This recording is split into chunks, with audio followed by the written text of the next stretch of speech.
Bioshock 2 has two halves, really. You've got the single-player experience and you've got the multiplayer experience. And obviously, you know, we've talked a lot previously about the new story for Bioshock 2 single-player. And now that we've announced multiplayer, a lot of people are wondering, well, how does multiplayer fit into the Bioshock narrative? Because that's a really important part. And we didn't want to just make this multiplayer experience and dump you into an arena and be like, oh, hey, it's multiplayer. We wanted to make sure that we respected the Bioshock you know, IP in the world, because it is so, it's just such a cool world to be in. And so for us, we looked at the Rapture history, and there was this Civil War period that happened before the events of the first game, and you learned a lot about it in Bioshock 1. And for us, we were like, God, that's exactly what we need for a multiplayer component. So we took that timeline and used it as the setting for the multiplayer component. And so now you're going to play as a citizen of Rapture. You can choose different characters to play, and you're just a citizen of Rapture trying to survive that civil war. And that's really the narrative setting. Bioshock 2 multiplayer would not be Bioshock without a Big Daddy. So we wanted to make sure that we included him in the gameplay. But you know, we wanted to make sure that it was fair and that everybody had a chance to get to be the Big Daddy. So we made it a pickup. It dynamically spawns in the match, and the person who finds it actually can choose to opt in. It's not like you're forced to if you find it. You could actually just hang out and camp, and then if somebody else tries to take it, you know, take them out. But if you opt in, then you become the rosy Big Daddy. And so you're going to have your rivet gun, and you're going to have your prox mines and everything. Now you've become this real tank character and really powerful, a lot of health.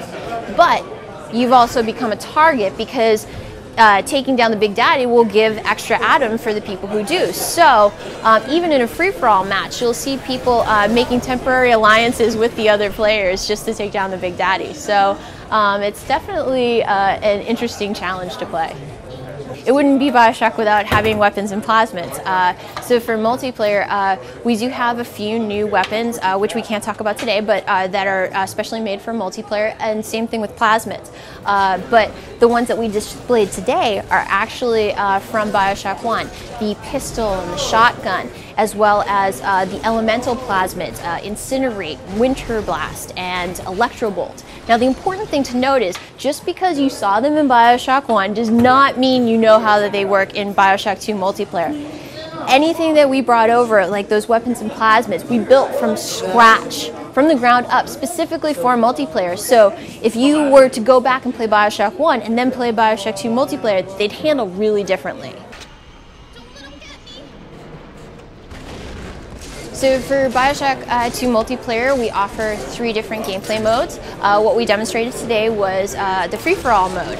And the second mode that we have is Team Deathmatch.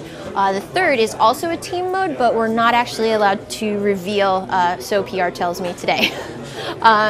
And then within those gameplay matches, there's all this other stuff that you can do. And that's one of the really cool things about Bioshock 2 multiplayer, is the fact that, you know, you don't need to be this awesome, expert, accurate first-person shooter player in order to progress.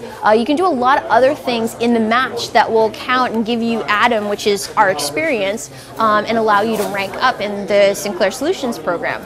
So doing things like when a Big Daddy spawns in the match, taking down a Big Daddy will give you extra Adam at the end.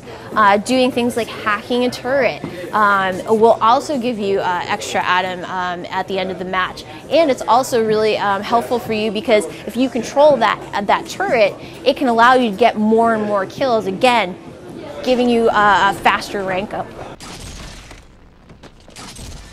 So Bioshock 2, we're really excited, coming out November 3rd for Xbox 360, PS3, and PC.